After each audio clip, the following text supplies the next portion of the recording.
सुरू करूया सुरुवात. येस येस हा करू शकता.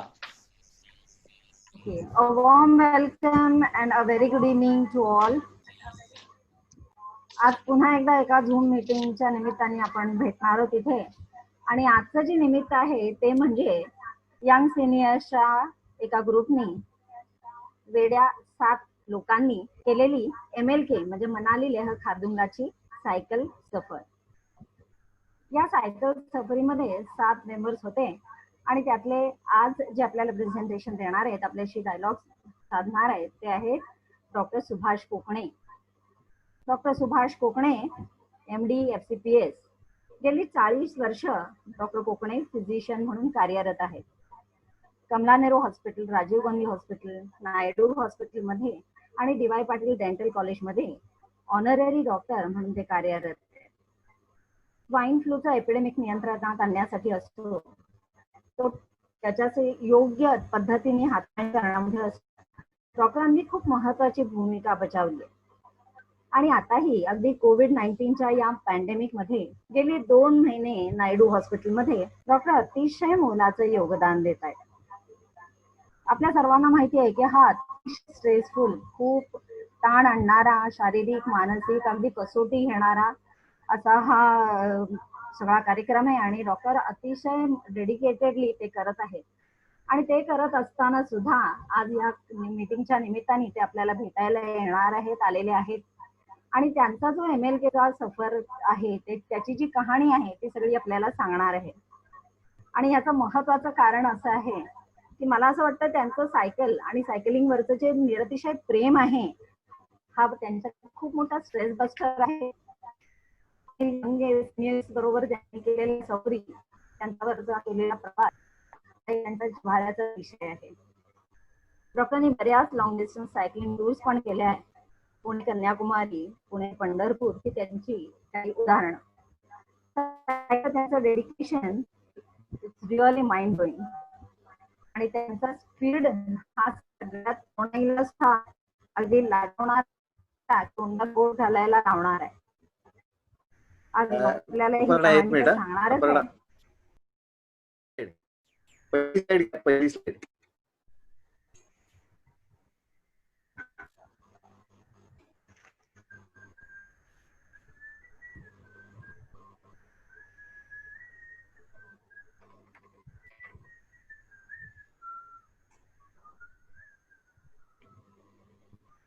ओके, ठीक आहे, चला चालू. आता काय दिसतंय? हा, आता आपण या स्लाइड मध्ये पाहतोच आहोत. डॉक्टर कोकणेंच्या बरोबर संजयजी कट्टी, अनिल पिंपळीकर, आता काय दिसतंय तुम्हाला? त्यानंतर विजयजी हिंगे, जागीरदार, कागद दिसतोय. बर, मराठे हे त्यांचे. या 7 जणांच्या सफरीची कहाणी आता आपण ऐकूया डॉक्टर कोकणेंच्याकडनं. ओव्हर टू यू डॉक्टर कोकणे.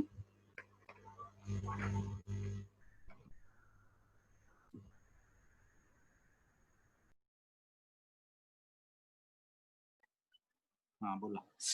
आज मला आपल्या सर्वांबरोबर आमच्या 7 सिनियर मेंबर बरोबर जे आम्ही मनाली टू खारदुंगला पास ही सायकल एक्सपिडिशन पार केली त्याचे अनुभव शेअर करण्यास अत्यंत आनंद होत आहे. आम्ही हे जे 7 मेंबर होतो त्या 7 मेंबर मध्ये सगळ्यात महत्वाचे आमचे कॅप्टन म्हणजे आमचे संजय कट्टी साहेब आणि त्याचा उजवा हात म्हणजे मोनीशभाई. अत्यंत कष्ट घेऊन ही संपूर्ण सायकल एक्सपिडिशन ही पार पडण्यासाठी यशस्वी होण्यासाठी अत्यंत चांगले मोलाचे प्रयत्न केले. आम्ही 7 जणांमध्ये महत्वाचे 2 जण म्हणजे अत्यंत वयस्कर होतो. आता वयस्कर मी स्वतःला म्हणून घेत नाहीये, तरी आता तात्पुरता म्हणून घेतो, कारण आमचे दोघांचे वय अनिल पिंपळीकर हा 69 वर्ष त्याच्याबरोबर. आता हे सांगायचं कारण म्हणजे काय, बाकीच्या सर्व मेंबरना इन्शुरन्स कव्हरेज होता पण आम्हाला दोघांना insurance coverage, travel insurance coverage मिळाला नव्हता. आता या 7 जणांमध्ये आता महत्वाचं म्हणजे हे विजय हिंगे हे 59 वर्षाचे होते. दोन छोटी बालकं म्हणजे केशव जहागीरदार आणि मोनिश चक्रवर्ती हे 48-48 होते आणि आमचा लोकेश हा 70 वर्षाचा होता. ज्या वेळेला कट्टी सरांनी मला विचारलं की बाबा सर आम्ही असं की मनाली टू कार्दुंगला सायकल एक्सप्रेशन करू इच्छितो, तर आपण येणार का? मी 1 मिनिटाचा सुद्धा वेळ न दवडता मी त्यांना होकार दिला. कारण महत्वाचं म्हणजे काय की 2 वर्षाखालीच कट्टी हेंगे सर व मी म्हणून आम्ही ही एक्सपिडिशन करणार होतो, पण ऐन वेळी मोठ्या प्रमाणात दरडी कोसळल्यामुळे आमचं हे एक्सपिडिशन कॅन्सल झालं होतं. त्यामुळे मला कधी हा चान्स मिळतो जायला, त्यामुळे मी ताबडतोब कळवला. जवळजवळ त्याप्रमाणे नेक्स्ट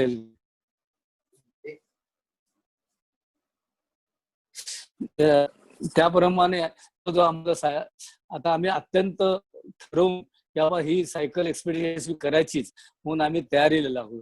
तयारी करत असताना ज्यावेळी आम्ही बघितलं की बाबा सर्वसाधारण हे अंतर जे आहे हे मनाली टू खारदुंगला पास हे 520 किलोमीटरचं अंतर आहे आणि ते आम्हाला 10 दिवसामध्ये पार करायचं आहे. म्हणजे ऍव्हरेज डेली आपल्याला 52 किलोमीटर अंतर पार करायचं.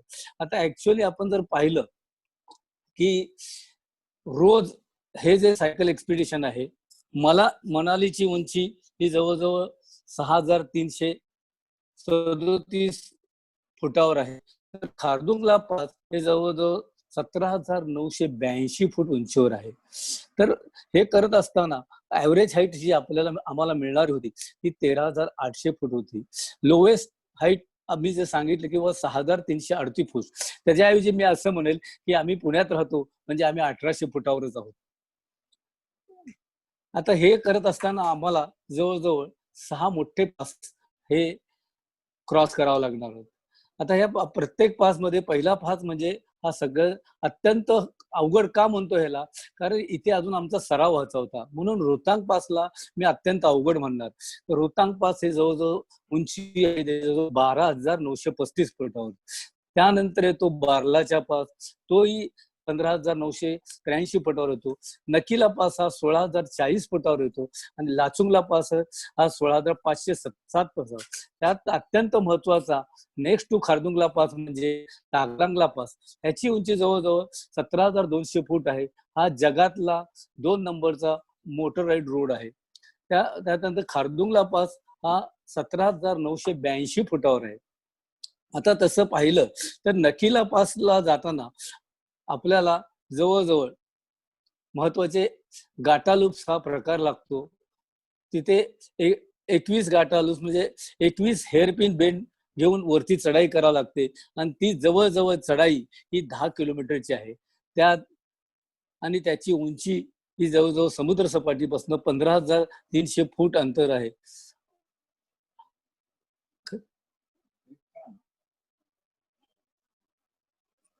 आता हे सर्व ठरल्यानंतर आता प्रिपरेशन हे अत्यंत मोलाचं होतं, त्यामुळे आम्हाला तसा भरपूर टाइम पण होता.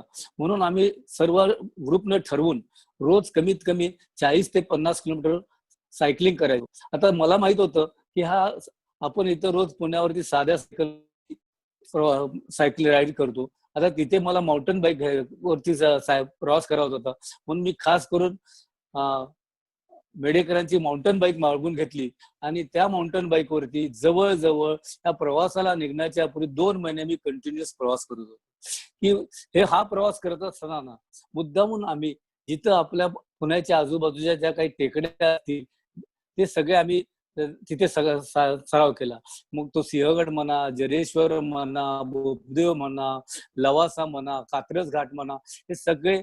आणि आमचं सगळ्यात रोजचं आवडचं ठिकाण म्हणजे NDA किंवा चांदणी चौक ते NDA म्हणा, आणि तळजाई टेम्पल एन टाइम्स, आणि माझ्या घराशेजारी जी टेकडी आहे ती म्हणजे तारकेश्वर मंदिर. ती जवळजवळ रोज भले ते 1 किलोमीटर अंतर असतं वर खाली, तरी तिथे दमछाकवाला भरपूर वाव मिळायचा, म्हणून तिथे रोज आम्ही सराव करायचो. आता हे सराव करताना हे सराव झाले आपले फक्त सर्वसाधारण 2 ते 2,500 फुटावरच्या टेकडीचे. पण तिथे आता मला माहितीये की बाबा आपण जिथे चाललेलो आहे तो भाग अति उंचावरचा भाग आहे आणि त्या उंचावरच्या भागामध्ये अनेक गोष्टीला आपल्याला तोंड द्यावं लागणार आहे. आणि सगळ्यात महत्वाचं म्हणजे की अति उंचावर सायकल करताना तुम्हाला हाय अल्टिट्यूड सिकनेस जो प्रकार असतो की जर उंचीवर जाल, अति उंचीवर जाल त्यावेळी हवेचा कमी होतो आणि नॅचरली आपल्याला हायपॉक्सिक लंग डॅमेज किंवा हायपॉक्सिक ब्रेन डॅमेज ह्या गोष्टीला आपल्याला तोंड द्यावं लागतं. हे तोंड कुणाला द्यावं लागतं की जो काही तयारी अक्लिमॅटायझेशन प्रॉपर न करता ह्या गोष्टी करायला गेला किंवा ओव्हर कॉन्फिडन्स मध्ये कारण नसताना जोरात सायकलिंग चालवणे आणि स्वतःची दमछाक करून घेणे, तर ह्या व्यक्तीला नक्कीच तिथे ह्या गोष्टीला तोंड द्यावं लागतं. आता हे तोंड द्यावं लागणार हे गृहीत धरून मी ऍज अ डॉक्टर म्हणून बऱ्याच प्रिकॉशन घेतलेल्या होत्या. जाताना बरोबरच पल्स ऑक्सिमीटर घेतला होता किंवा लागणारे मेडिसिन म्हणजे म्हणा म्हणा ह्या सगळ्या गोष्टी घेऊनच मी ह्या तयारी एक्सपिडिशन मध्ये उतरलो होतो. ह्या एक्सपिडिशन मध्ये आपण जाताना आपण बघितलं सर्वसाधारण इकडले जरी आपण डोंगर माथ्यावर चढत असलो तर हे अति उंचीवर नसतं. तिकडे स्टीप आणि डिफिकल्ट क्लाइम्स आपल्याला द्यावं लागत होतं. अत्यंत आता रोडचा प्रकार बघितला हा अगदी दुर्गम प्रदेश आहे आणि डोंगर माथ्याचा प्रदेश असल्यामुळं काही ठिकाणी बॉर्डर लोकांनी अत्यंत चांगली रोड सुद्धा बनवायचा प्रयत्न केलाय. पण ह्या भरपूर पावसामुळे म्हणा किंवा तुम्ही कितीही चांगले रोड बनवा किंवा इथली ती भुसभुशीत जमीन असल्यामुळं की पावसामध्ये सगळे रस्ते वाहून जातात. त्यामुळे सगळे रस्ते तिथे खडकाळ असल्यामुळे त्या खडकाळ रस्त्यावरनं आपल्याला सायकलिंग करावं लागतं.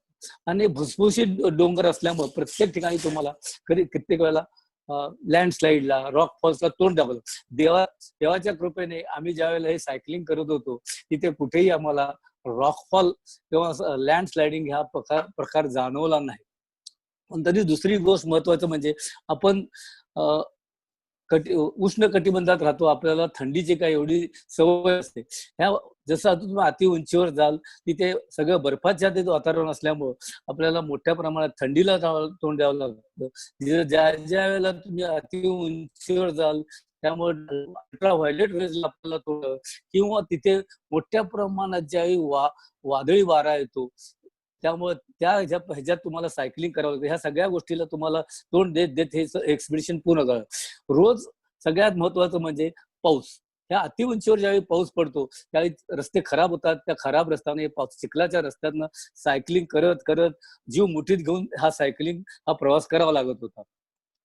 कित्येक वेळेला सायकलिंग करत असताना ज्यावेळेला हेडविंड लागतं एक तर चढाई आणि त्यातनं परत उलट्याच बाजूनं ज्या वेळेला वारा वाहतो त्यावेळी खरोखर सायकलिंग ही तुम्हाला दमछाक करत होती.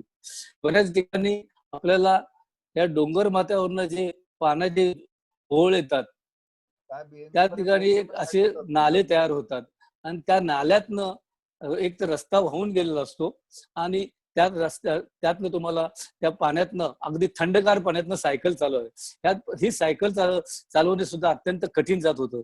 आणि सगळ्यात आणि महत्वाचं म्हणजे जे आपण ह्या इथं नॉर्मल ठिकाणी जे बघतो की सायकलिंग ज्यावेळी तुम्ही 2-2 तास 4-4 तास करताना dehydration is a very important factor. त्यामुळं डिहायड्रेशन झाले की मग बाकीच्या गोष्टी मोशन हाय अल्टिट्यूड सिकनेस इझिली होऊ शकतं. त्यासाठी तुम्हाला भरपूर पाणी आम्हाला मिळत सुद्धा होतं, पण हे असणं गरजेचं असायचं. आणि कित्येक वेळेला आता आपण बघत होतो हा सगळा दुर्गम भाग हा आर्मीच्या ताब्यात आहे. त्यामुळं तिथे ठिकठिकाणी आर्मीचे सेंटर्स आहेत. त्यामुळे सारखी आर्मी गाड्याची तिकडनं वाहतूक असाल त्यामुळे प्रत्येक किंवा सगळं दुसरा अडथळा म्हणजे जसं सायकलवर जाणारे जसे आम्ही सायकलिस्ट होतो तसे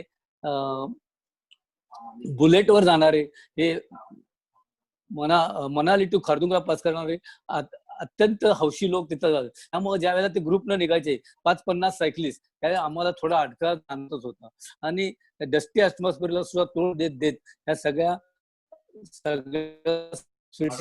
आम्हाला पार करावा लागत होता. तर सगळ्यात महत्वाचं म्हणजे आम्हाला बिकत ऍडव्हेंचर ह्या ग्रुप तर्फे आम्ही चाललेलो होतो. ह्या ग्रुपने आमची खरोखर अत्यंत चांगली सोय केलेली होती. त्या महत्वाचं म्हणजे ज्या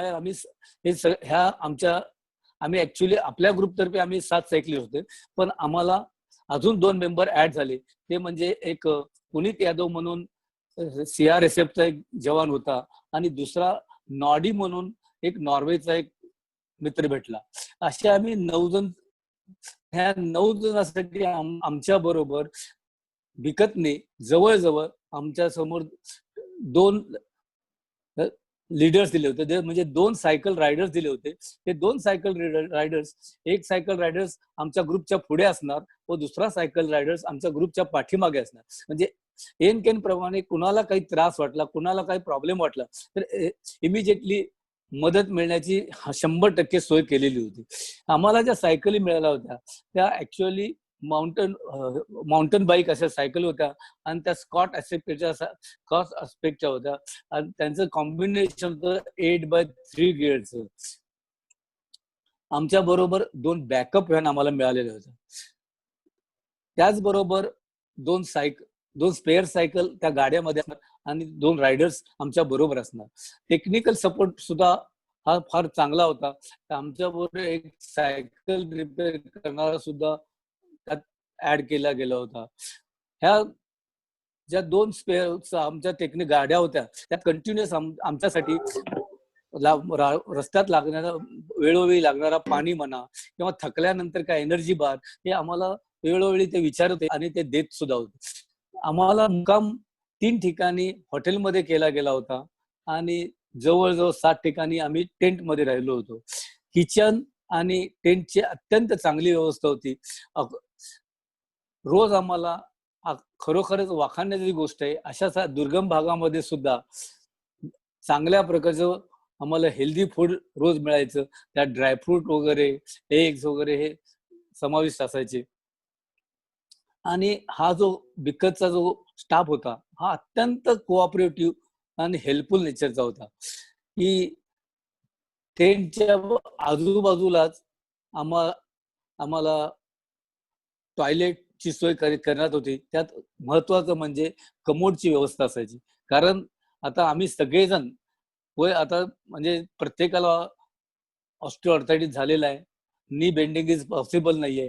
त्यामुळं सकाळच्या टॉयलेटला जोपर्यंत आम्हाला वेस्टर्न कमोड मिळणार नाही तोपर्यंत आम्हाला काही समाधान नाही. तुम्ही किती चांगली आम्हाला सर्व्हिस दिली पण वेस्टर्न कमोड नसला तर आमचा दिवस वाया जातो. पण त्या बिकतनं आम्हाला वेस्टर्न कमोडची सुद्धा सोय केलेली होती.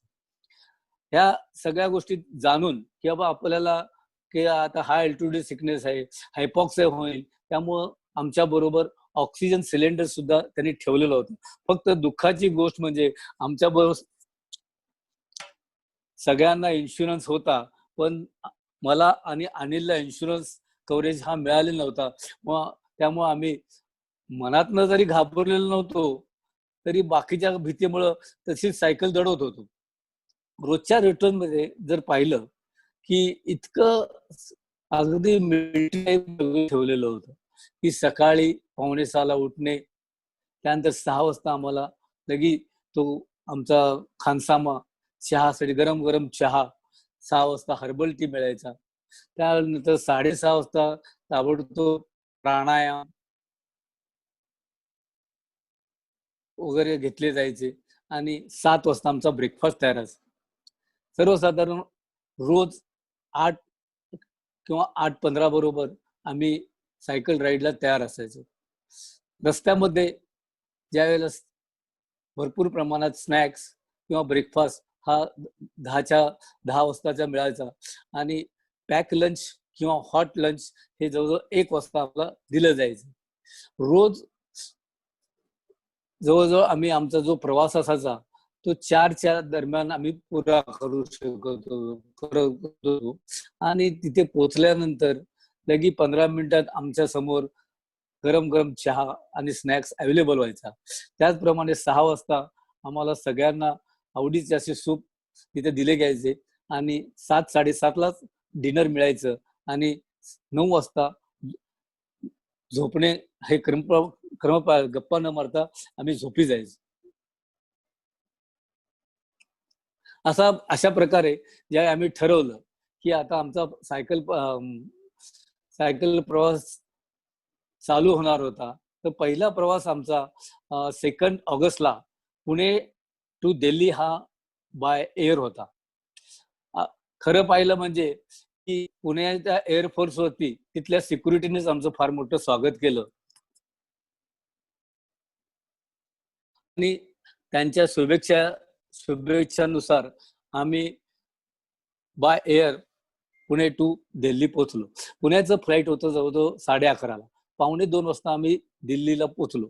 दिल्लीला पोहोचल्यानंतर एअरपोर्ट वरतीच आम्ही तिथे मस्तपैकी एअरपोर्ट वरतीच जेवण घेतलं आणि जेवण घेतल्यानंतर आता सगळ्यात महत्वाची गोष्ट होती की एअरपोर्टच्या बाहेर आलं की तिथे मेट्रो स्टेशन आहे आणि त्या मेट्रो स्टेशन मधनच आम्हाला जे मनालीला जाणाऱ्या ज्या बसेस होत्या त्या आरके मार्ग पासून चालू होत्या. टू मनाली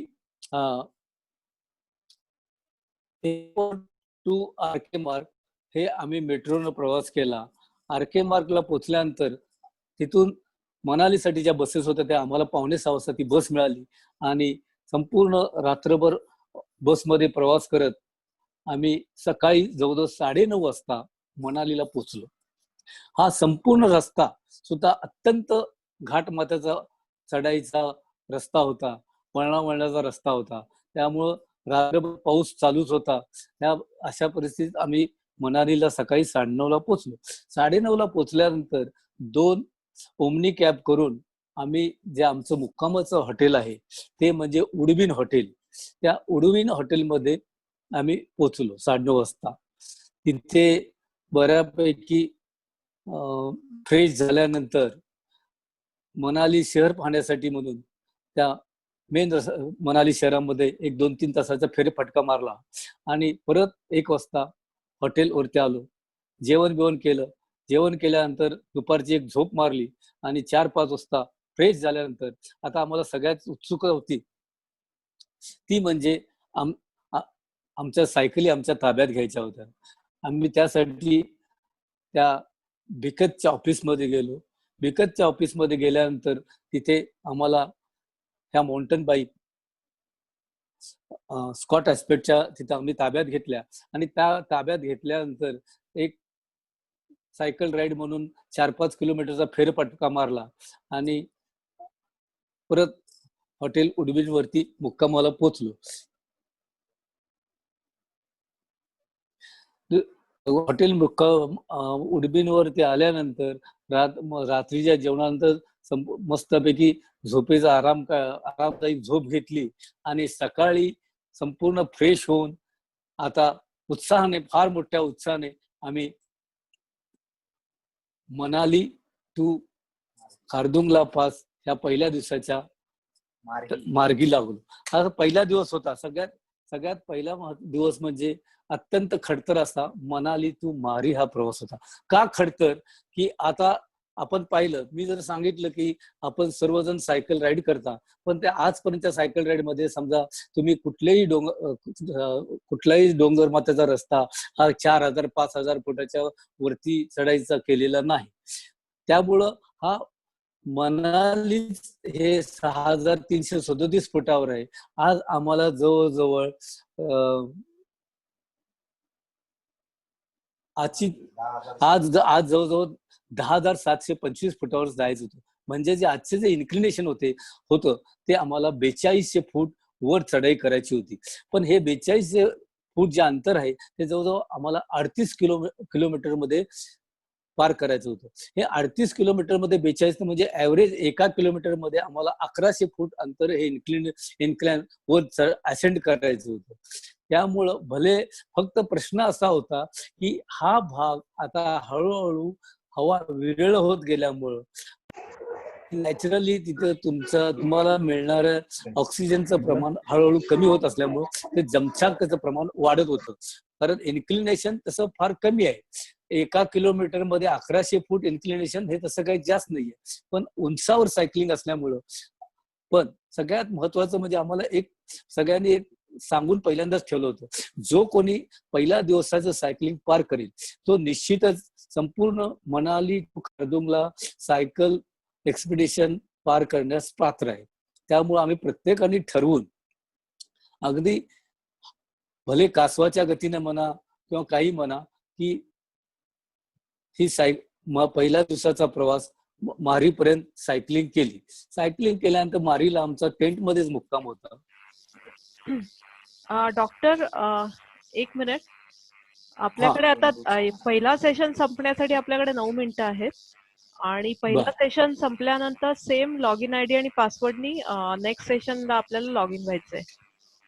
बर, ओके. हा हॅलो. हा, तर हा मनाली जो वारी जो रस्ता आहे हा अत्यंत तुम्हाला दिसेल की अत्यंत घाट माथ्याचा रस्ता आणि चढाईचा रस्ता आहे.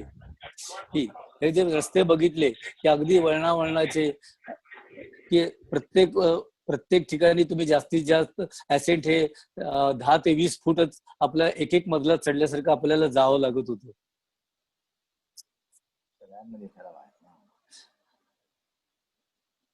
हॅलो. हा, तर ह्या घाटमस्ताचा रस्ता पार केल्यानंतर ह्या असं प्रत्येक, आता आपण बघितलं हॅबिटॅट हे आपण अजून काही जास्त उंचीवर गेलेलो नाहीये. आपण 10,000च्या फुटाखाली असल्यामुळे संपूर्ण डोंगर हिरवेगार बर्फाच्छादित किंवा ढगाळ असे दिसत होते. रस्त्यात प्रत्येकाला असे हुकी यायची, कोण फोटो काढायचे. मग आम्ही टू इडियट त्यांना दिसलो म्हणून अनिलचा तिथं फोटो काढला गेला आणि पुढे आम्ही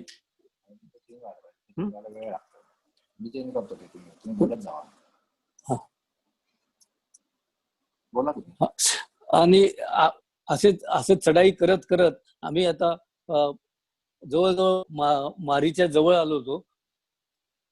मारीला पोचल्यानंतर तिथे आमचा मुक्काम हा टेंट मध्येच केला होता. मारीच्या जवळच एका टेकडीवरती एक मंदिर होतं. त्यामुळे आम्ही हे अशा प्रकारचे टेंट आम्हाला मिळाले होते. टेंटच्या बाजूला एक 100 फुटावरती आमचं टॉयलेटची सोय केली गेली होती. आता हे सेकंड डेचा आहे. आता दुसऱ्या दिवशी आमचा जो प्रवास होता तो सगळ्यात म्हणजे परत अत्यंत महत्वाचा प्रवास होता आणि तो म्हणजे मारी टू सिसू. पण ते मारी टू सिसू जाताना सगळ्यात महत्वाचा ह्या प्रवासामधला जो पहिला पास आहे तो म्हणजे रोहतांग पास हे आम्हाला क्रॉस करायचं होतं. मी रोहतांग पासला का महत्व देतो, कारण अजून आम्ही पूर्ण ऍक्लिमेटाइज झालेलो नव्हतो आणि ह्या रोहतांग पासला जी उंची होती ती जवळजवळ 12 रोहतांगची पापाची जी उंची आहे ही 12,935 फूट आहे. म्हणजे आता आजचं जे इन्क्लिनेशन होतं हे जवळजवळ 2200 फुटाचं इन्क्लिनेशन हे आम्हाला 18 किलोमीटर मध्ये पार करायचं होतं. त्यामुळं परत अजून महत्वाचं काय की ही उंची 12 फूट या संपूर्ण प्रवासाच्या दृष्टीने हे जास्त नाही आहेत उंच. हे स्टार्टिंगचा दुसऱ्या दिवशीच एकदम तुमची आहे. त्यामुळे आम्हाला पहिल्या दिवशी रात्रीच्या विश्रांतीनंतर आम्ही मोठ्या सगळेजण रोहतांग पाससाठी निघालो. यशस्वीपणे रोहतांग पासला पोहोचलो. रोहतांग पासला पोहोचल्यानंतर जे काही विलोभनीय दृश्य होतं की बाबा अजून सुद्धा संपूर्ण डोंगर हे अगदी हिरवेगार होते. अजून बऱ्याच ठिकाणी तुम्हाला जास्त उंचीमुळे मोठ्या प्रमाणात झाडी होती.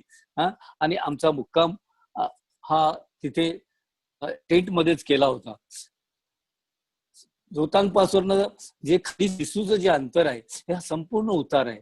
संपूर्ण उतार म्हणल्यावर आम्ही अगदी खुश झालो. पण सगळ्यात वाईट गोष्ट होती की अगदी अत्यंत खराब रस्ते होते. म्हणजे उताराची सुद्धा भीती वाटण्या इतपत आम्हाला, कारण इतकी जपून सायकल चालवत होते. नुसते खड्डेच नाही, चिखल पाणी या सगळ्यात कसरत करत करत करत आम्हाला सिसू पर्यंत खाली उतरावं लागलेलं आहे. सिसूला पोचल्यानंतर आम्हाला आमचा जो मुक्काम होता तो एका जंगल साईडलाच होता आणि तिथे एका टेंट मध्ये तो मुक्काम केला होता. तिथे बाजूला मोठ्या प्रमाणात एवढंच बोलायचं असेल तर बोला.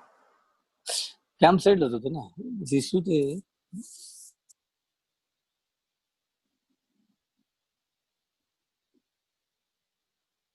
पुढची स्लाइड डे 3.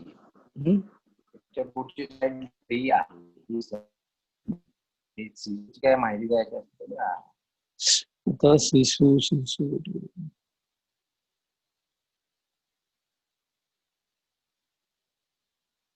एवढीच होईल. आता डे 3 ला आमचा जो प्रवास होता तो शिशू ते जवळजवळ जिस्पापर्यंत होता. हा तसा बघितला तर बऱ्यापैकी फ्लॅट टेरेन होता. म्हणजे शिसूची जर उंची आहे ती 10,302 फूट आहे आणि आम्हाला जायचं आहे आज 10,700 फुटावर. म्हणजे आजचं इन्क्लिनेशन 4 फूट आहे. पण हे अंतर जवळजवळ हे 55 किलोमीटरचं अंतर आहे. शिसूवरनं ज्यावेळी निघालो त्यावेळेला पहिला 1 किलोमीटर अंतर हे जरा चढायचं होतं आणि त्यानंतर हा जवळजवळ संपूर्ण डिसेंट हा आम्हाला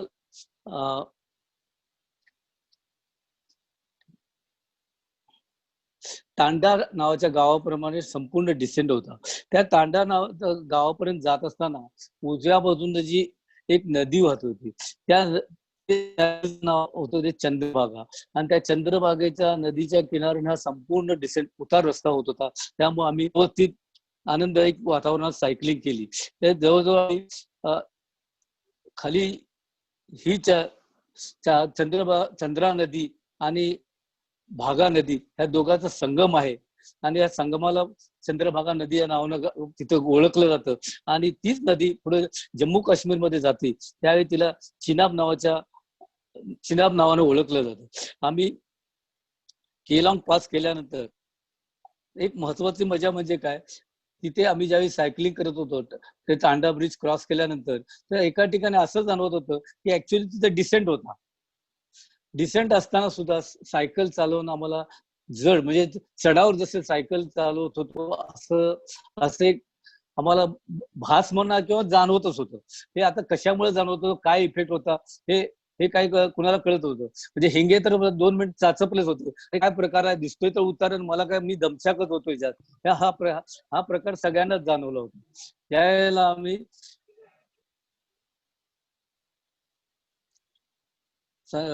55 किलोमीटर सायकलिंग केल्यानंतर आम्ही जिस्पाला पोहोचलो.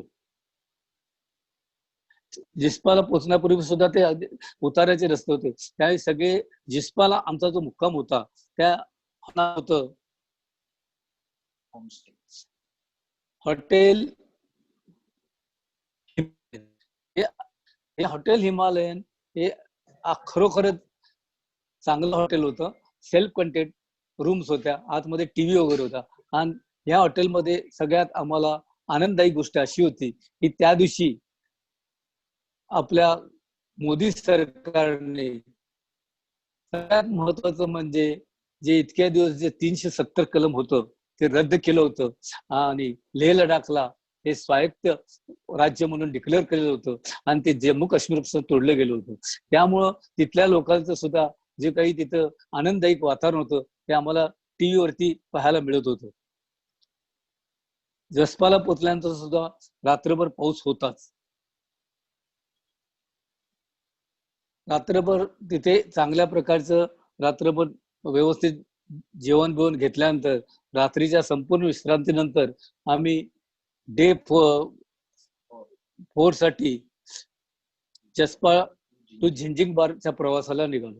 आता झिंजिंगबार आता हा जो प्रकार आहे हा डिस्टन्स आहे जसपा टू झिंजिंगबार हे जवळजवळ 36 किलोमीटरचं डिस्टन्स आहे आणि जसपाचं जे उंची होती ती 10,790 फूट होती. आज आम्हाला चढाई करत जवळजवळ 13,878 फुटावर जायचं होतं आणि हे अंतर पार करत असताना परत हे संपूर्ण ऍसेंट होत.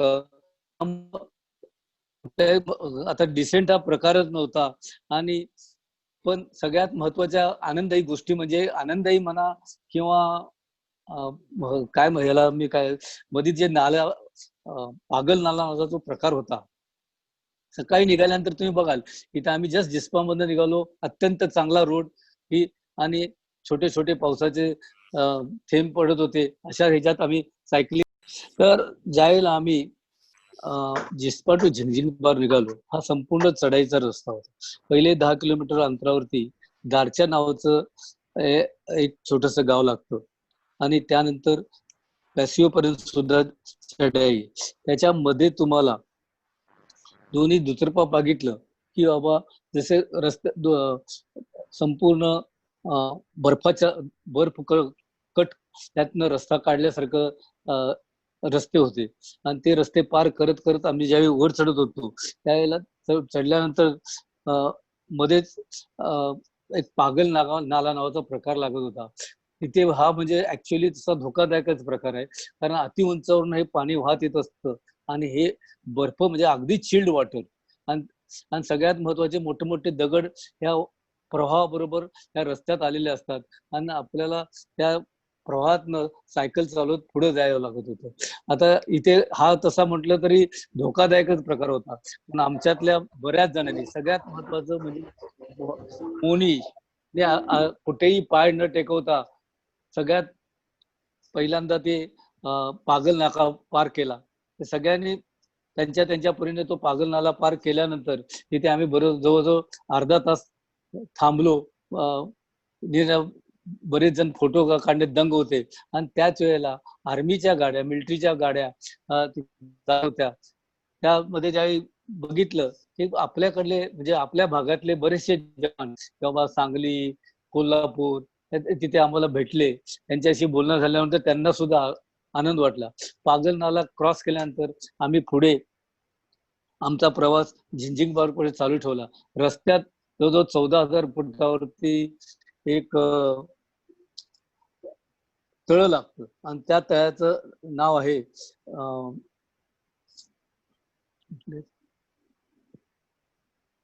सुरेश ताल. सुरेश नावाचं अगदी क्लीन वॉटर. आणि त्याच्या पुढे अजून त्याच्यानंतर गेल्यानंतर परत हा मिलिटरीचा कॅम्प लागतो, आणि तो मिलिटरीचा म्हणजे पागल नागा मिलिटरीचा कॅम्प पूर्ण क्रॉस केल्यानंतर अत्यंत चांगल्या रोडने आम्ही जवळजवळ मुक्कामाच्या ठिकाणी पोहोचलेला आहे. झिंझिनबारला आम्ही तिथे सुद्धा आमची अरेंजमेंट चांगल्या प्रकारे टेंट मध्येच केलेली होती. ओव्हरनाईट रेस्ट घेतल्यानंतर आम्ही परत झिंझिनबार टू सरचू हे अंतर हे पार करावं लागलं, आणि हे जे अंतर आहे जवळजवळ 50 किलोमीटर अंतर आहे. आणि पण हे पार करत असताना आम्हाला बारच्याला पास हा करावा लागतो. तिथे सुद्धा भरे आजची चढाई जी होती ही जवळजवळ 13,808 फुटावरून आम्हाला बारच्याला पास पर्यंत साठी जाण्यासाठी 15,892 फुटापर्यंत वर जावं लागत होतं. आणि हे स्टार्टिंगला जवळजवळ 18 किलोमीटर अंतर हे अत्यंत आम्हाला चढाईनं पार करावं लागलं.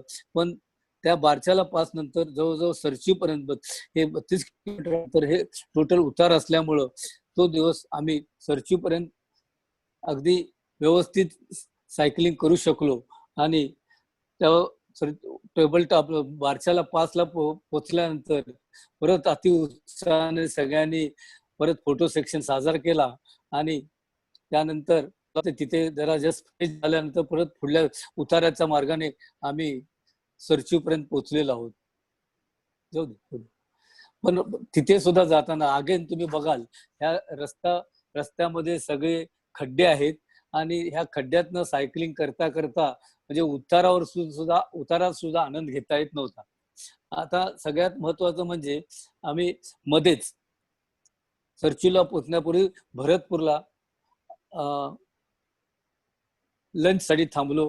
त्या धारावरती लंच घेतलं, आणि मस्तपैकी अर्धा पाऊण तास तिथं छोटीशी झोप काढली, आणि मग पुढे सगळे आम्ही सायकलिंग करत सरचूच्या दृष्टीनं आता आमचा मुक्काम जो सरचूला होता, हा सरचू गावापासून एक 7 किलोमीटर अलीकडेच असे चांगल्या प्रकारचे टेंट होते.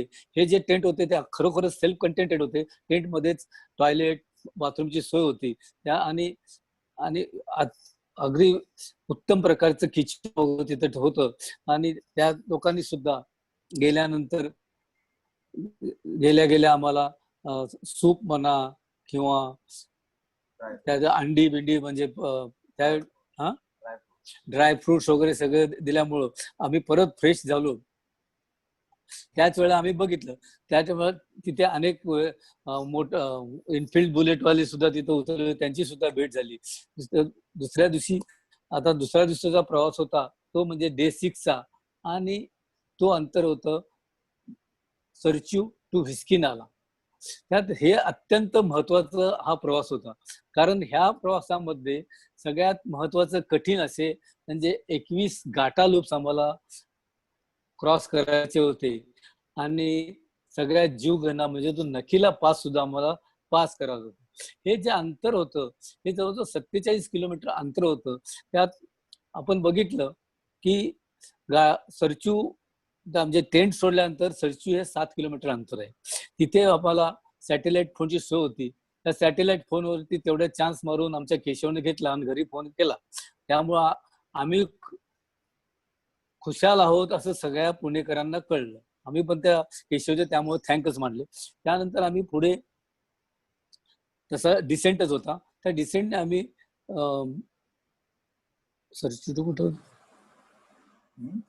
कुठलं घाटालूप पण निघालो. घाटालूप हे अंतर जवळजवळ आहे.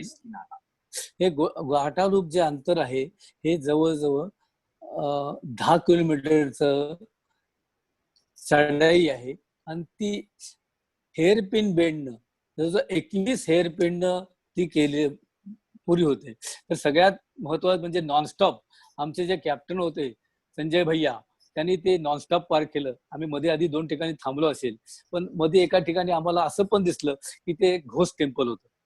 कारण लोकांची श्रद्धा असेल काय असेल तिथे सगळेजण कारण हा एवढा मोठा आपण घाट सोडून येतो म्हणून त्या घोस्टला ते तिथे पाण्याच्या बिस्लरीच्या बाटल्या दिसला आम्हाला. ते पार करून आम्ही पुढे गेलो. घाटालूप पार केल्यानंतर मध्ये थोड्या अंतरावरती आम्ही दुपारच्या जेवणासाठी थांबलो. आम्ही मस्तपैकी व्हेज पुलावचा आनंद घेतला, थोडीशी विश्रांती घेतली आणि नकीला पास चढायला चालू केलं. नकीला पास क्रॉस केल्यानंतर आता नंतर डिसेंटच होतं आणि त्या डिसेंट नंतर आम्ही व्हिस्कीनालाला पोहोचलो. व्हिस्कीनाला हे नकीला पास फोटो सेक्शन वगैरे झालेलेच आहेत. त्यानंतर जवळजवळ आता इथे तुम्ही सगळं बघितलं. एक कुठेही आता आम्ही जवळजवळ सगळे 15,000 फुटाच्या वर असल्यामुळं कुठेही तुम्हाला एकही डोंगरावरती कसल्याही प्रकारची वनस्पती तुम्हाला दिसू शकत नाही, कारण संपूर्ण नो मॅन लँड आणि नो व्हेजिटेशन असा हा प्रवास चालू असतो. करत आम्ही आज 7व्या दिवशी व्हिस्कीनाला टू डेब्रिंग हे व्हिस्कीनाला टू डेब्रिंग हे अंतर जायचं ठरवलं. आता व्हिस्कीनाला टू डेब्रिंग हे जे अंतर आहे तसं पाहिलं तर ते करत असताना आम्हाला महत्वाचा म्हणजे एक लालचुंगला पास लागतो. की स्टार्टिंगला व्हिस्कीनालापासून निघाल्यानंतर सकाळीच पहिल्या जमातच तुम्हाला तो लालचुंगला पास क्रॉस करावा लागतो आणि लालचुंगला पास क्रॉस केल्यानंतर जे काही तुम्हाला उतार लागतो आणि त्या उतारानंतर सगळ्यात महत्वाचं म्हणजे मोरे प्लेन. हा जो जवळजवळ 30-40 20-30 किलोमीटरचा डिस्टन्स आहे. ते संपूर्ण पठार आहे. तिथे तुम्हाला सगळीकडे तुम्हाला कुठेही झाडी दिसणार नाही. काही फक्त जे काही दिसतात तिथले ट्रायबल लोक किंवा त्यांच्या बरोबर असले त्यांचे बकऱ्या किंवा याक हे तुमच्या निदर्शनात. पण हे सगळं करत असताना सुद्धा त्या उतारावरती तुम्हाला किंवा प्लेन रोडवरती तुम्हाला मिलिटरीच्या गाड्याशिवाय किंवा एनफिल्ड बुलेटवरती रायडरशिवाय दुसरं काही भेटत नाही. हे सगळं करत आम्ही मोरे प्लेन क्रॉस करून डेब्रिंगला पोहोचलेलो आहोत. डेब्रिंगचे जे अंतर होतं हे जवळजवळ 15,750 फुटावरती आम्ही पोहोचलेलो आहोत. डेब्रिंग नंतर आम्ही सगळ्यात महत्वाचं हा येते ना हं? मिलिटरीच्या डेब्रिंग येते अजून. डेब्रिंगच्या तिथे ज्यावेळी तुम्ही बघाल ते अक्षरशः प्रत्येक डोंगर आणि दऱ्याशिवाय ते काही नाही, आणि अत्यंत 2 डोंगरामध्ये रस्ते आहेत किंवा 2 पहाडामधनं जे रस्ते जातात त्या टायमाला वन वे असल्यासारखंच होत असतं. एका बाजूनं रस्ता असतो आणि तिथनं तुम्हाला जावं लागेल, दुसऱ्या बाजूनं येऊ शकत नाही, इतक्या 10 फूट. आणि जवळजवळ म्हणजे ते जास्तीत जास्त जो रस्ता आहे तो 12 ते 15 फूटच असतो. त्यामुळे अत्यंत धोकादायक रस्त्यातनं आपल्याला रस्ता क्रॉस करत करत खाली डेब्रिंग पर्यंत पोहोचावं लागत असतं. हा जो मोरे प्लेन दिसतो तुम्हाला, तर अक्षरशः असं काय वाटतं की आपण कुठं तर विमानतळावर आहोत आणि विमान उतरावं, इतक्या चांगल्या प्रकारचा रस्ता इथे मोरे प्लेनवर केलेला आहे.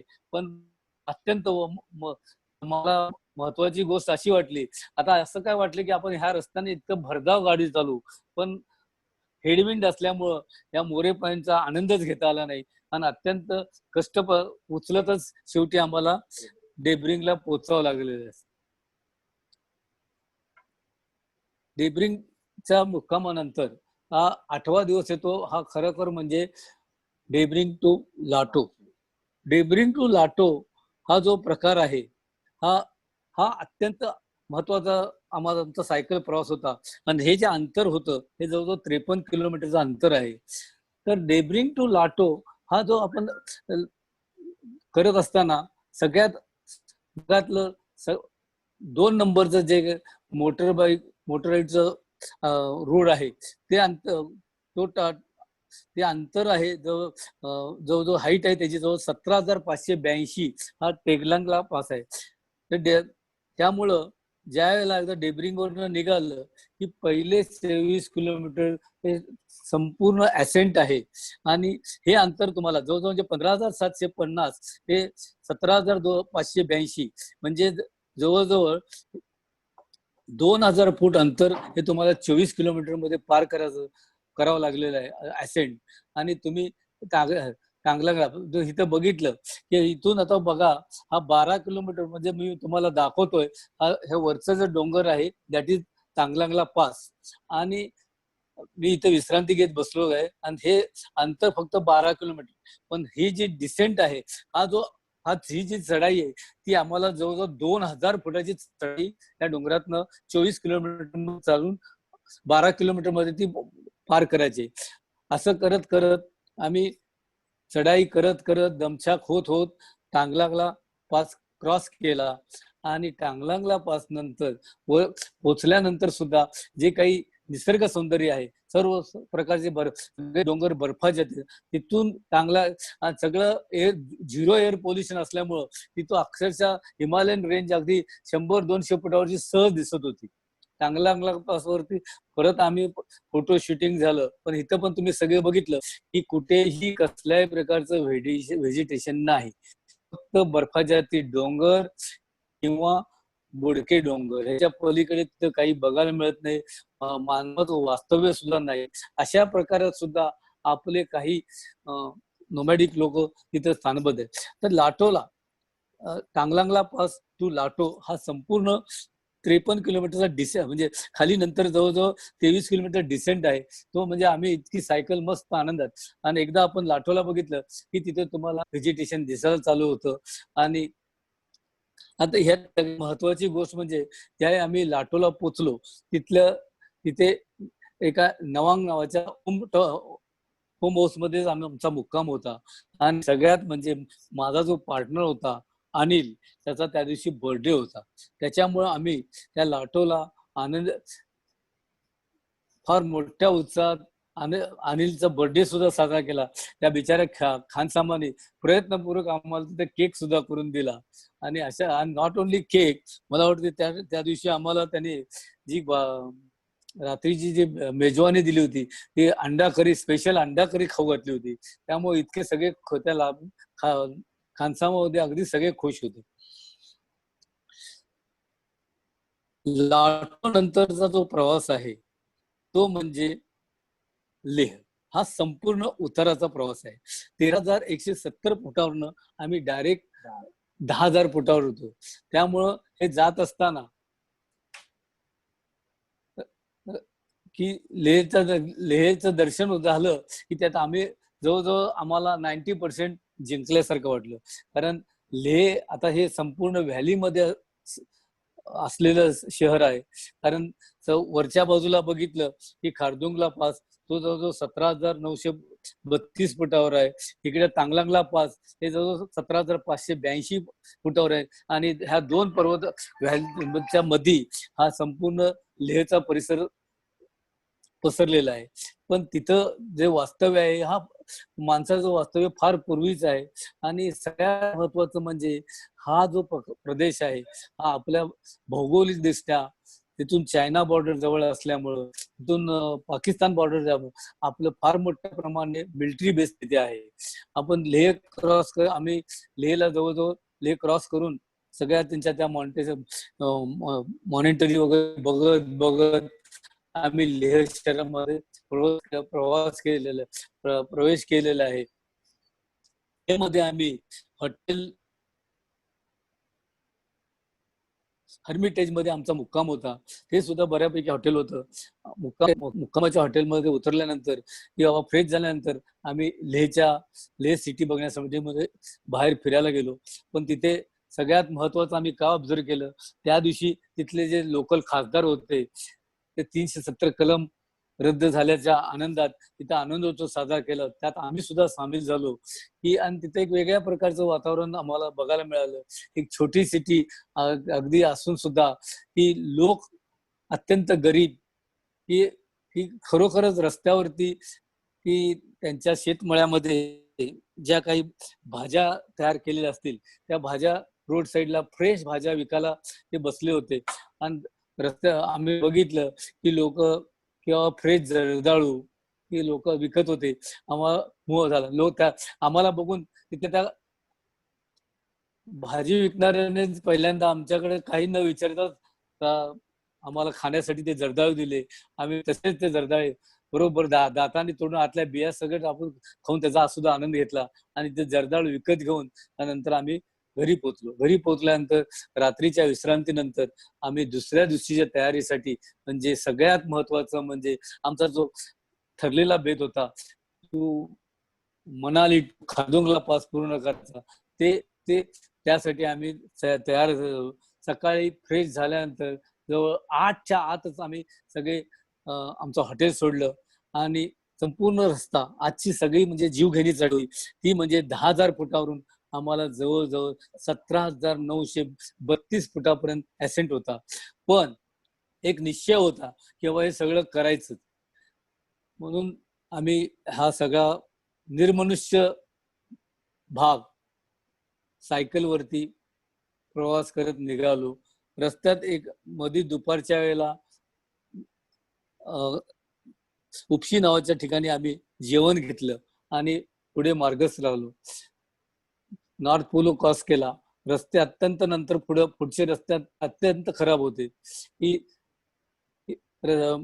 नॉर्थ पोलच्या अलीकडे सुद्धा आम्हाला काही पुण्याचीच मंडळी आरटीओ गाठ पडली. त्यांच्या फॅमिली बरोबर फोटो सेशन झाल्यानंतर पुढे परत आम्ही प्रवासाला निघालो.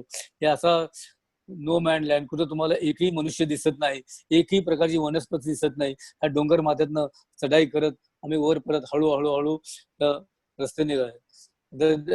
रस्त्यात बघितलं सगळ्यात महत्वाचं मी तिथं मला काय दिसलं की त्या साऊथ पूलच्या अलीकडे काही रनर्स तिथे सुद्धा मॅरेथॉन रनर्स तिथे प्रॅक्टिस करत होते. ऍडव्हान्टेज असा असतो की ज्या वेळेला तुम्ही हाय अल्टिट्यूडला प्रयत्नपूर्वक रनिंग करता की त्यावेळेला तुम्ही ज्या वेळेला खाली समुद्र सपाटीमध्ये कुठल्याही कॉम्पिटिशन मध्ये भाग घेता ते तुम्हाला ती कॉम्पिटिशन जिंकायला सोपं जातं.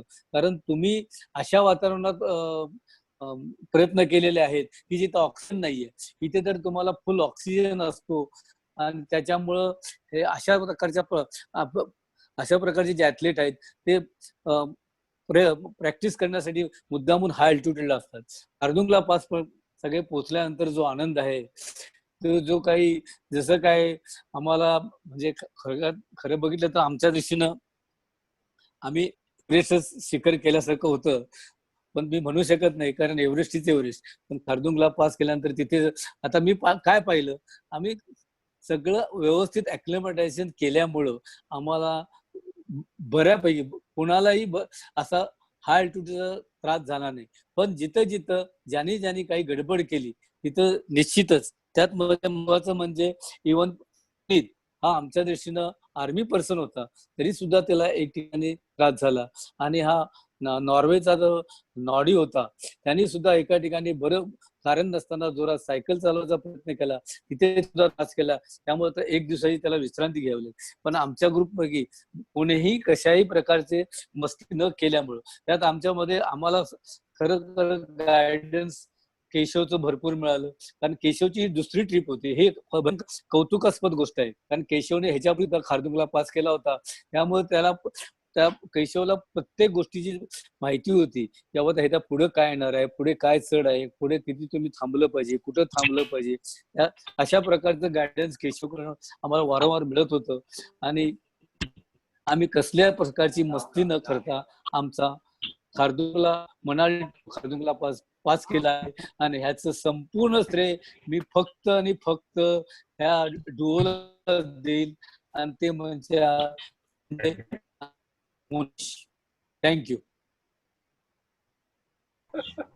छोटा किस्सा असा होता, हॅलो, एक छोटासा किस्सा की आम्ही संध्याकाळ ऑफिस मध्ये, आणि त्यांनी विचारलंय आमच्या इंस्ट्रक्टरने, सर आपको और कुछ चाहिए क्या, आपको क्या क्या चाहिए. तो the first thing on our list was commode. Sanjay भैया ने इमीडिएटली बोला हमको कमोड चाहिए. मनाली खारदुंगला होती त्याच्यामुळे करायची गरज पडली नाही. Sir hello. हा सर, मला जरा बोलायचं होतं. तुम्हीचा तो 4था दिवस मी बघितला, त्यात अनिल सर माझ्यासोबत पंढरपूरच्या वारीला होते, माझे रूममेटच होते ते. तर मला एक पॉइंट खूप आवडला की तुम्ही सगळ्यांनी वारीचे टी शर्ट घातले होते एका वेळेस.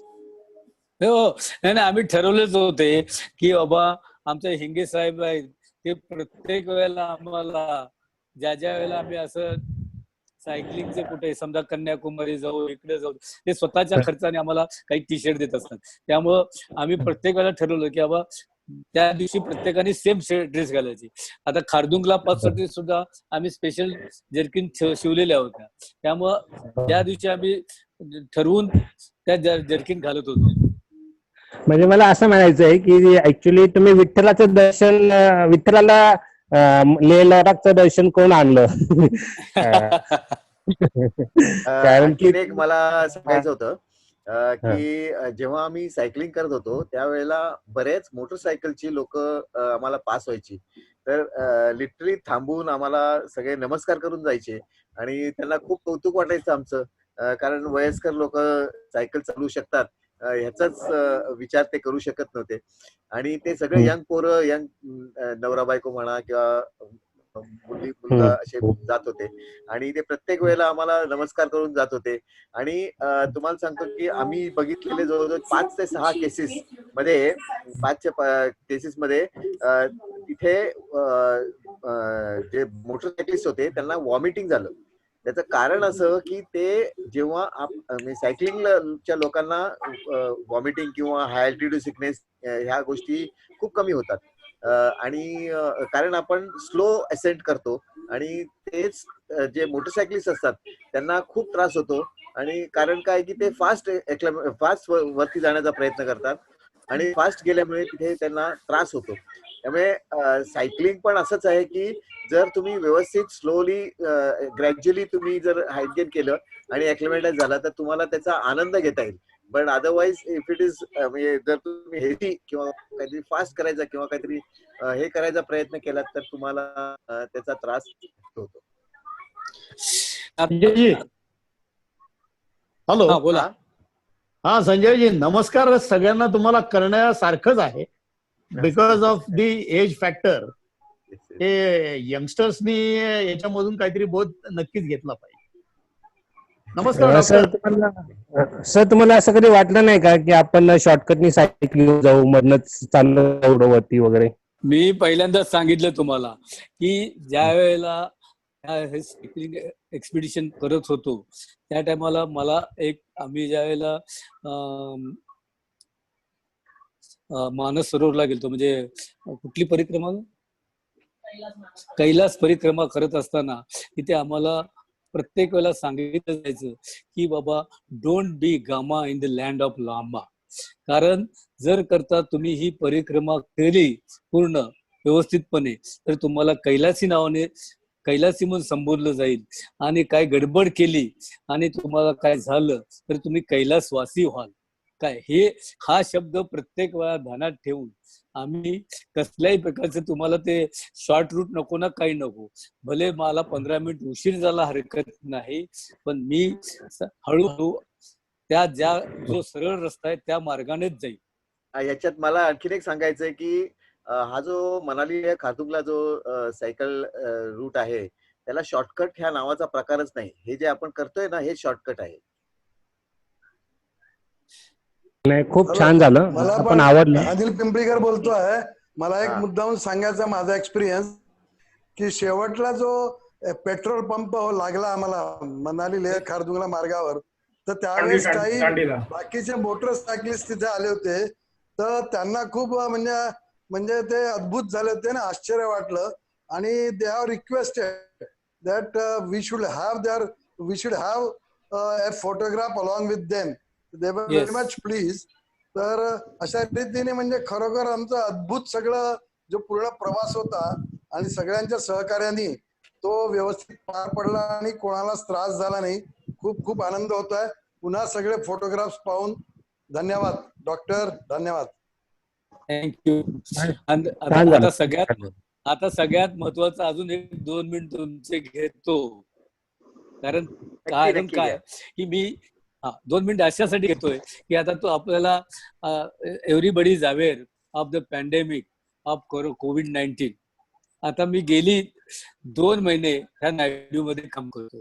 हे काम करत असताना जो हायपॉक्सिया मला त्या खारदुंगला पासवर व्हायचा ते रोज मी आता त्या वार्डामध्ये मी अनुभवतोय. कारण आम्हाला जो पीपीई किट दिलेला तो इतका एअर टाईट असतो की त्याच्यामुळं तुमचं कोर बॉडी टेम्परेचर इतकं वाढतं की you sweat like anything for those who are working with that PPE kit, की त्यामुळं आतमध्ये गुदमरल्यासारखं होतं. आणि रोज मला त्या मग जसं ते कट्टी सरांनी सांगितलं, म्हणजे त्यांनी मला वाटतं एक 8-10 दिवसापूर्वी सांगितलं की तुम्हाला ते म्हणलं मी रोजच मी खारदुंगला पासवर असल्यासारखं मला माझी दमछाक इथं होत असते. पण that is a pleasurable thing. After जो आनंद मला खारदुंगला पार केल्यानंतर झाला ती रोज मी आज ह्या नायडू हॉस्पिटलमध्ये अनुभवतोय. Doctor, hats off to you. तुम्ही लोकांची सेवा करताय, खूप खूप आनंद होतोय. अनिल पिंपरीकर बोलतोय. तुम्ही सेवा करताय, खरोखर कौतुकास्पद आहे. खूप खूप धन्यवाद. सगळ्यांना मला एक हे सांगायचं की आता डॉक्टरांनी जे काही पूर्ण वर्णन केलं हे आपण जेव्हा डॉक्टरांना मी म्हटलं की असं असं करायचंय तर त्यांनी लगेच होकार दिला आणि त्यांनी ते तयारीला लागले. मला वाटतं की जेव्हा ह्या पॅन्डेमिक मध्ये ते गुंतले होते लिटरली, तर त्यांना आम्हाला थोडंसं बाहेर काढून म्हणजे फॉर नो अदर रिझन की त्यांना थोडस जरा रिलॅक्सेशन, थोडस जरा त्यांच्याबद्दल त्यांच्या थोडस बरं वाटावं. आणि त्यांचा हा आवडता खेळ आहे, म्हणजे सायकलिंग हा अत्यंत आवडता खेळ आहे त्यांचा. त्यामुळे त्यांना आम्ही बोलवलं आणि त्यांनी हा जो प्रेझेंटेशन दाखवला तो अतिशय सुंदर, अतिशय खूप छान झाला. खरंच आम्ही भाग्यवान आहोत डॉक्टर, तुमच्यासारखे आमच्या बरोबर सायकलिंगला येतात आणि तुमच्यासारखं मार्गदर्शन आम्हाला मिळतं. हे नक्कीच वाखाणण्यासारखं आहे. कारण तुमचे बरेचसे ऍडवाइसेस मला आठवतं की मी पुणे ते कन्याकुमारी जेव्हा सायकलिंग केलं होतं तेव्हा आमच्यामधले आम्ही दोघंच होतो. तर आमचा जो पार्टनर होता त्याला जो त्रास होत होता, पण त्याला तुम्ही रिमोटली गाईड करत पूर्ण आमचा सायकलिंग टूर कन्याकुमारी पर्यंत अत्यंत व्यवस्थित आणि यशस्वी करून तुम्ही दिलं. हे मला खूप कौतुकाने सांगावंसं वाटतंय. धन्यवाद, धन्यवाद, धन्यवाद. थँक्यू खट्टेजी.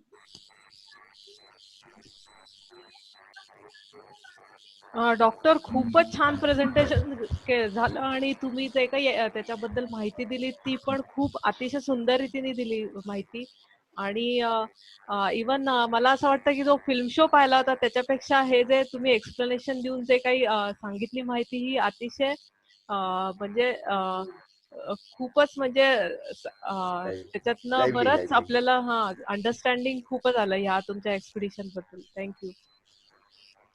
आणि आता आपल्याकडे 6 मिनिटं राहिली आहेत, त्याच्यामुळे कोणाला अजून प्रश्न असतील तर तुम्ही विचारू शकता. हॅलो, मी तांबे बोलतोय. हॅलो, बोला हा बोला. मला विचारायचं, हा दिल्ली ते मनाली तुम्ही तो हा प्रवास केला ना, बस प्रवास. हो. हॅलो, हा तो हा बोला घाटातला बोला.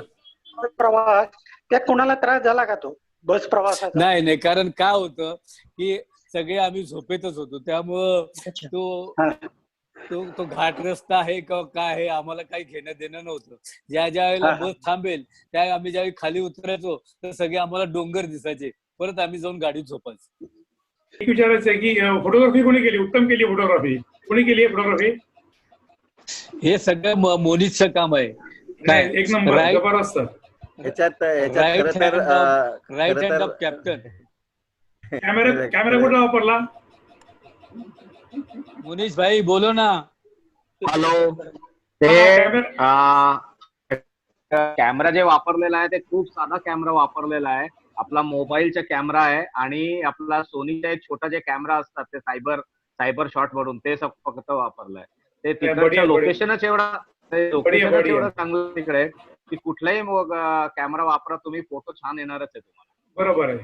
त्याच्यात बरेचसे फोटो हे मुनीशचे आहेत, पण आपण कलेक्शन करून हे प्रेझेंटेशन बनवलंय. म्हणजे सगळ्यांचे एक काही आवडते काही नाही आवडते आणि तो पूर्ण रूट कसा दाखवायचा, कसं प्लॅन करायचं त्याप्रमाणे हे प्रेझेंटेशन बनवलंय. सुंदर फोटो, खूप सुंदर. आम्ही 2015 मध्ये अतिशय कल्पकतेने केलेलं आहे प्रेझेंटेशन. मला फक्त एक प्रश्न असा होता की तुमचं जे ब्रेकफास्ट, लंच, डिनर जे राहायचं त्याच्यात काही स्पेशल डाएट होतं काय? आपलं नॉर्मल जे आपण खातो तेच होतं? नाही, बऱ्यापैकी ते हाय प्रोटीनल डाएट असायचं. काय की सगळे जे ड्रायफ्रुट्स म्हणा, एग्स म्हणा, पॉरिज असायचं, हॉट ड्रिंक असायचं, दूध भरपूर प्रमाणात. ओके. आणि ते दूध कुठलं मिळतं? गाईचं. काय ते ओके. काय म्हणजे याद वगैरे नाही ना? It is very difficult. खूप हाय प्रोटीन डाएट होतं. अंडी, दूध सगळं मिळत होता, म्हणून ते आमच्या कोणाचाच अर्धा किलो वजन पण कमी झाला नाही जेव्हा आम्ही परत आलो.